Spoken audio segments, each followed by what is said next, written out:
Hey everybody, this is your Friday, April 24th ELA guided video lesson. And if you remember last Friday, on Fridays we kind of switched gears just a little bit. So we're going to be stepping away from that ELA skill of the week that we've been focusing on, that asking and answering questions, generating which question can be answered from this text, and we're going to step into writing. Now, if you remember last week, we introduced opinion writing using that Oreo model where you were asked to generate your opinion about which season was the best. So we're going to kind of build off that a little bit today, and we're going to read one of my favorite books that we read all year, Hey Little Ant, and we're going to come up with our own opinion about what we think should happen at the end of this book. I'm really excited about that. So I'm going to go ahead and pull up our PowerPoint. Oopsies. Okay, so this is writing, ELA writing, Friday, April 24th. My computer's being crazy today. But it's okay. We're going to get through this. We got this. We made it this far. We're going to have a good attitude, right? All right, so last week we discussed the difference between a fact and an opinion. So we said that a fact was something that was true, that was real, that could be proven. So let's think about an example of a fact that we talked about. So one of the facts we said was cats have whiskers. I can prove that with actual evidence that cats have whiskers. However, an opinion would be cats are really cute. Cats are the best animal in the world. I can't prove that to be true. That's just how somebody feels, so that would be their opinion. So that's fact and opinion, and we're going to kind of throw the fact away for today and focus mainly on the opinion. So using your opinion writing is just writing that expresses or tells your opinion, and it tells your point of view or how you feel about something. So like I said, this is the book we're going to read together today called Hey Little Ant. This is one of my favorite ones. This is one of my favorite writing topics we do all year too. I'm kind of sad we're not able to be together to do it, but it's okay. This is better than nothing, right? This is the quiz number right here, 44331.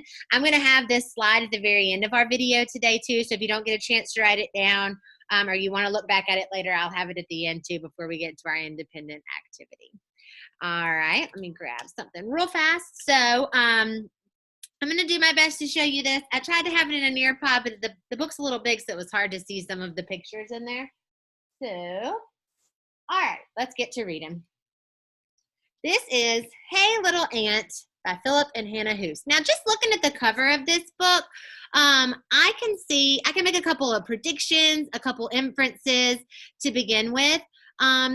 Look at the boy's eyes. That stood out to me first. I can see his eyes. He doesn't look scared. His eyes don't look scared or surprised at the ant. He also doesn't seem very excited or amused by the ant either.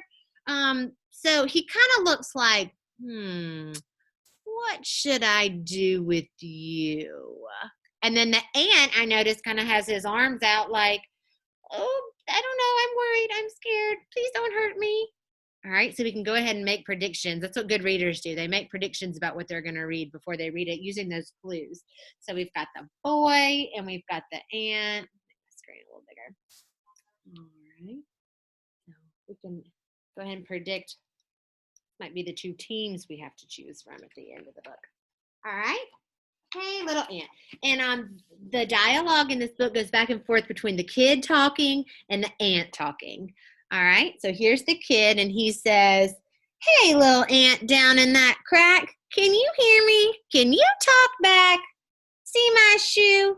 Can you see that? Well, now it's gonna squish you flat. When we get to the activity today, I've actually embedded a link in there of a YouTube video where you'll have the chance to go listen to this book one more time before starting your writing and taking the AR quiz. So already we've got the boy. He's not very nice. He's saying, you see my shoe? I'm going to squish you. Can you talk to me? Squish you. So there's a little ant down there. Oh, teeny tiny in the crack. And the ant over here is saying, please, oh please, do not squish me. Change your mind and let me be. I'm on my way with a crumb of pie. Please, oh please, don't make me die. You say, you got a crumb of pie. Wonder where he's going with it. So the boy is of the opinion, I need to squish you. And the ant is saying, please don't. Anyone knows that ants can't feel. You're so tiny, you don't look real. I'm so big and you're so small. I don't think it'll hurt at all. So the boy's first reason saying why he should step on him, he said, I'm big, you're tiny. It won't hurt at all. What do you think? Hopefully, as we're reading this, you're kind of thinking in your head, oh, I agree with that. I don't agree with that. But the ant says, but you're a giant, and giants can't know how it feels. And giants can't know how it feels to be an ant. Come down close. I think you'll see that you are very much like me. So he's saying, you're a giant. I'm tiny. You don't know how it feels to be down here, but we have more in common than you think. What do you think? An ant has something in common with a kid. The kid says, are you crazy? You, me, like you. I have a home and a family too. You're just a speck that runs around. No one would care if my foot came down. So he's saying, I'm a kid. I got a family. I got important people in my life. You're just a little speck running around. No one would even notice if I squished you. What do you think about that? But the ant says, oh, big friend, you are so wrong. My nestmates need me because I'm strong. I dig our nests and feed baby ants too. I must not die beneath your shoe. So there's his family. Look, they're on a little bottle cap there. So he's saying, I do have a family. We are alike. I have people that depend on me and count on me just like you do. Ooh, this is a good point by the kid here. The kid says, but my mom says that ants are rude. They carry off our picnic food. They steal our chips and breadcrumbs too. It's good if I squish a crook like you. Got his little mask on. Stealing picnic food. Good point.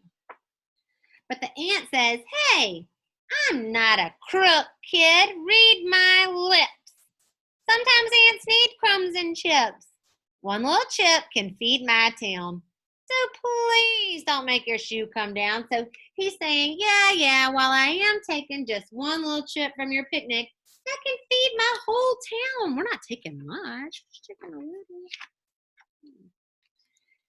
But the kid says, but all my friends squish ants each day. Squishing ants is just a game we play.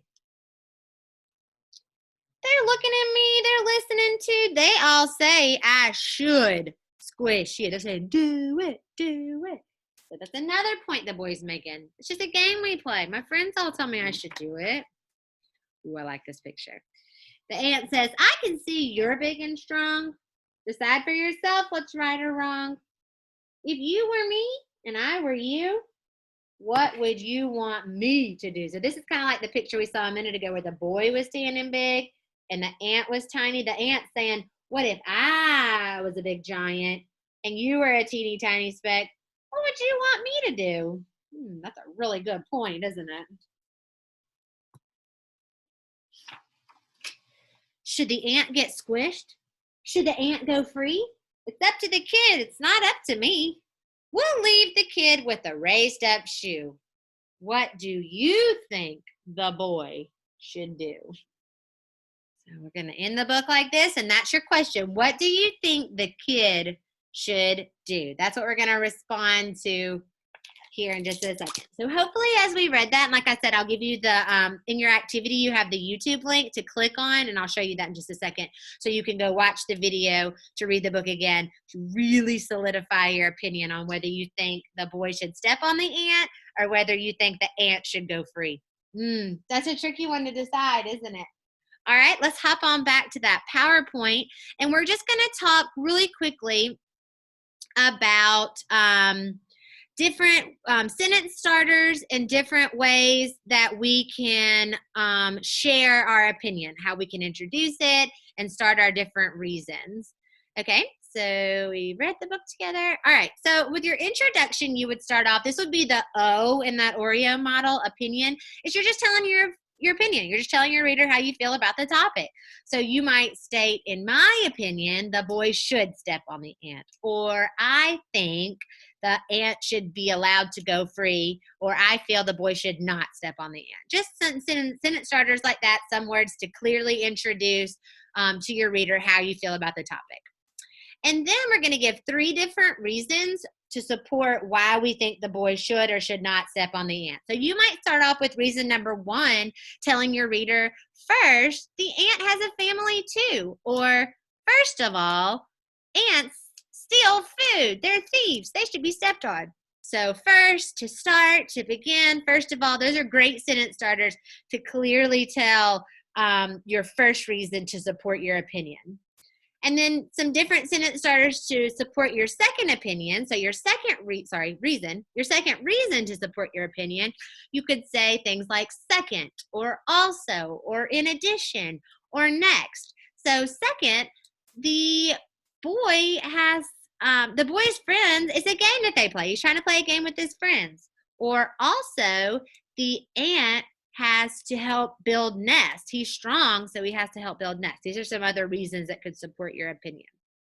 So we start off with reason 1, saying like first of all. And reason number 2, we could say second or also. And then our final reason we're going to give, we could start off by saying words like finally or lastly, or if you saved the most important reason in your opinion, you could say most importantly, or one last reason. So finally, the ant wasn't bothering anybody. That could support why you don't think he should be squished. Or you could say, lastly, the ant's tiny. He wouldn't feel a thing if you're supporting why the boy should step on the ant. So these are just some sentence starters to get some ideas thinking in your brain.